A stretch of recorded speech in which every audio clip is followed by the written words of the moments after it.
are faithful, you never fail.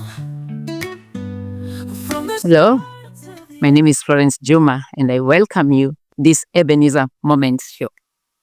Thank you for joining us each week right here on this YouTube channel. And I must shout out to those who have engaged us this week, shared your thoughts, shared your comments, shared your feedback. We value your feedback. Thank you for sharing. It's your feedback that helps inform subsequent episodes. Last week, we looked at the topic of embracing faith. What does that mean? What does that look like?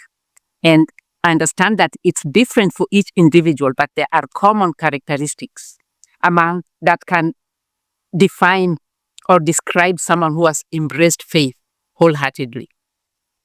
We concluded with a scripture from Hebrews 11:6 that reads, "And without faith, it's impossible to please God, because anyone who comes to him must believe that he exists and he rewards those who earnestly seek him."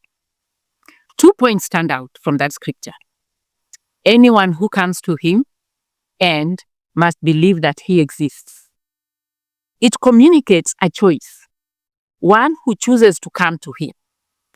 There is something in the Christian tradition, a concept of free will, a choice that one makes to believe that God exists and to make a choice to approach it. And such person must have faith. Now, there is an alternative option, the non-faith option, for the lack of a better one.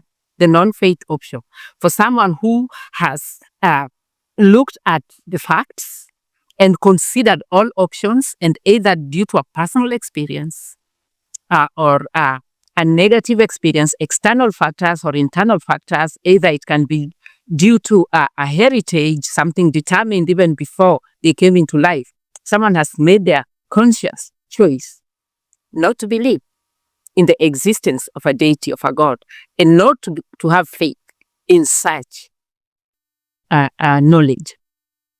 And that is okay, free will. There are those who choose to embrace faith, a conscious choice to wholeheartedly and willingly embrace faith. But there is also those who, based on their personal experience, based on knowledge, they have weighed all options and checked all data and come to a conclusion that if there is such thing as a deity as God, they don't see any proof of the existence of God, and therefore they don't see any point in having faith, in embracing faith, or in believing in that which, as far as they're concerned, doesn't exist. So let's lay out the options. For instance, take, for example, the path of non-faith. If you live your life with the understanding that there is no proof of existence of God, and therefore there is no point in embracing faith or even having faith, you go through all your life, and at the end of life, you come to a point where you find out that actually you may have been mistaken. Indeed, there is a God, and indeed, there is a value in embracing faith. What is there to lose, or what is there to gain at the end of life? Let's check the risks and the benefits. If at the end of life you are right, there is no God, you have lived your life and everything is good, wonderful. Suppose you come at the end of life and find out that indeed the data that you had, the information that you had, was not correct, because then you find that indeed there is a God.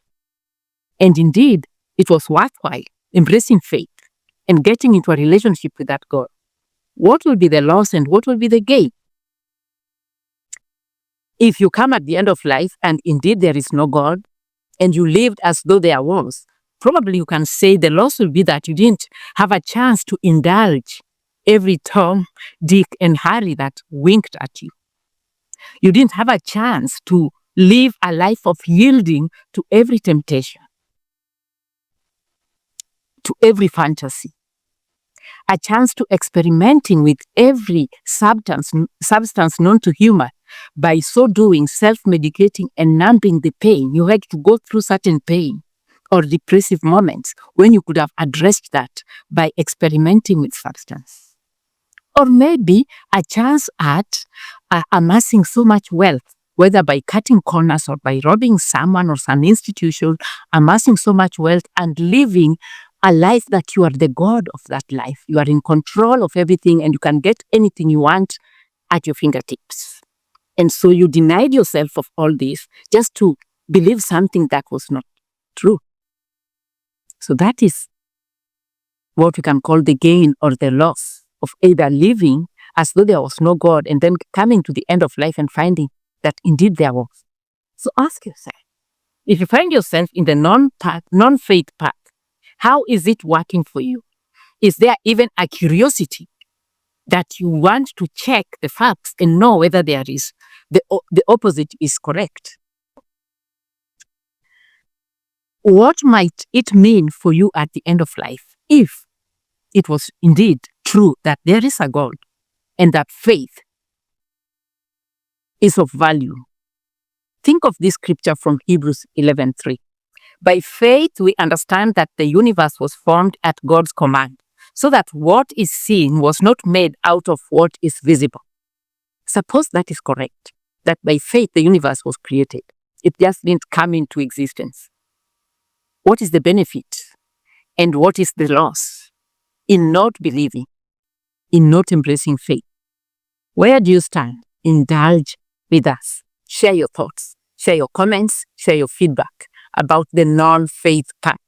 What are the risks? What are the benefits? What is the gain and what's the loss of living your life as though there is no God and there is no benefit or any point in embracing faith?